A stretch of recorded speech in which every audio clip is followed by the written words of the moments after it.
Nature మారుతున్న welcome back. Bhadradri Kothagudem జిల్లాలో engineering కళాశాల బస్సు ప్రమాదానికి గురైంది. ఎదురుగా వస్తున్న వాహనాన్ని తప్పించిపోయి బోల్తా పడింది. దీంతో పలువురు విద్యార్థులకు గాయాలయ్యాయి. అశ్వాపురం మండలం మొండికుంట వద్ద ఈ ఘటన చోటు చేసుకుంది. కేఎల్ఆర్ ఇంజనీరింగ్ కళాశాలకు చెందిన మణుగూరు నుంచి పాల్వంచుకు వెళ్తుండగా మొండికుంటలోని సాయిబాబా ఆలయం సమీపంలో అదుపు తప్పి బోల్తా పడింది. ప్రమాద సమయంలో బస్సులో 60 మంది విద్యార్థులు ఉన్నట్లుగా సమాచారం. వీరిలో పలువురికి గాయాలయ్యాయి. కొందరికి తీవ్ర గాయాలు కావడంతో వారిని భద్రాచలంలోని ఆసుపత్రికి తరలించారు.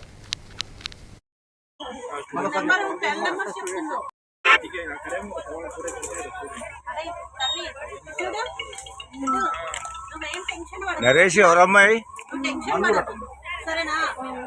ఏం కాదు, వస్తుంది తీస్తున్నారు, నువ్వు టెన్షన్ పడదు సరేనా? మీ మమ్మీ వాళ్ళ నెంబర్ చెప్తాను, నెంబర్ నెంబర్ చెప్తున్నా. అరే తల్లి చూడు, నువ్వేం టెన్షన్ పడదు. నరేష్ ఎవరమ్మాయి నువ్వు టెన్షన్ పడదు సరేనా?